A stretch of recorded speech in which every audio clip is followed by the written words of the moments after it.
Lorsque l'on parle de vie extraterrestre, on pense généralement à la vie qui existe en dehors de la Terre, sur d'autres planètes telles que Mars ou des planètes situées en dehors du système solaire. Mais que se passerait-il si la vie extraterrestre n'était pas liée à une planète spécifique? En d'autres termes, si elle pouvait exister librement dans l'espace, sans avoir besoin d'un terrain ou d'un environnement fixe comme base? La question, et si le terme terrestre dans l'extraterrestre était facultatif, suggère précisément cette idée: la vie extraterrestre n'a peut-être pas besoin d'une planète ou d'une Terre pour survivre. Normalement, les planètes semblent être l'endroit idéal pour la vie. Pensez à la Terre. Elle offre tout ce dont les êtres vivants ont besoin, une atmosphère qui garde tout, piégé, et à la bonne température pour l'eau liquide, ainsi que des éléments comme le carbone et l'oxygène, qui sont essentiels au développement de la vie. Cet équilibre parfait entre l'air, l'eau et les nutriments, associé à l'énergie solaire, fait de la Terre un véritable paradis pour la vie. Et c'est précisément cette combinaison qui guide la recherche de la vie sur d'autres planètes et galaxies. Après tout, nous imaginons que si la vie est apparue ici avec cette configuration, il pourrait en être de même dans des endroits similaires. Et si la vie extraterrestre pouvait exister sans dépendre d'une planète? C'est le point de départ d'une étude récente, qui se demande si la vie pourrait survivre en créant son propre environnement, dans l'espace extra-atmosphérique, sans avoir besoin d'une Terre, ou d'une surface comme base. L'idée est intrigante, mais nous avons déjà un exemple de vie dans l'espace, les astronautes de la Station spatiale internationale.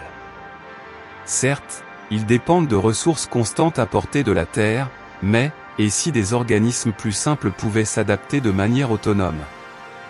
Nous savons que certains sont déjà extrêmement résistants, comme les tardigrades, qui peuvent même supporter les conditions difficiles du vide spatial. Pour qu'une colonie biologique puisse survivre dans l'espace, elle aurait besoin de certaines adaptations spécifiques. Pression contre le vide, dans l'espace, le manque de pression est un problème, de sorte qu'une colonie devrait créer une membrane ou une coquille pour protéger son environnement interne. Cela peut sembler compliqué, mais de nombreux organismes sur Terre font déjà face à des différences de pression, et il existe donc des moyens de contourner cet obstacle. Contrôle de la température, sans atmosphère pour stabiliser la chaleur, la colonie devrait développer un effet de serre, pour s'assurer que l'eau reste à l'état liquide. Cela semble difficile, mais des êtres comme les fourmis sahariennes font déjà quelque chose de similaire en ajustant la façon dont elles absorbent ou réfléchissent la lumière du soleil pour maintenir leur température interne. Une colonie spatiale pourrait disposer d'une membrane dotée d'un mécanisme similaire.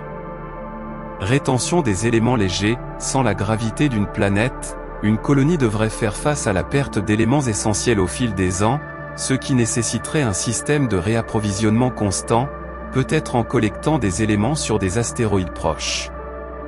Position idéale sur l'orbite d'une étoile, pour profiter au maximum de la lumière et de la chaleur, cette colonie devrait se trouver dans la zone habitable d'une étoile. Et une fois établie, elle devrait disposer d'un système de recyclage efficace pour réutiliser toutes les ressources en interne.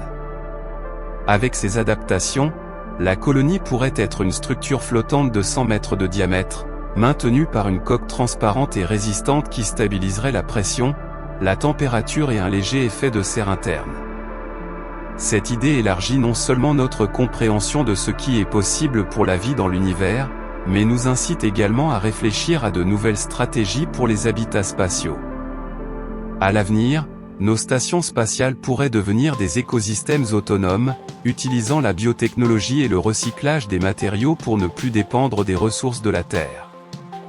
Si vous avez aimé, n'oubliez pas de laisser votre like et de vous abonner à la chaîne. À tous les Diffénota un grand câlin.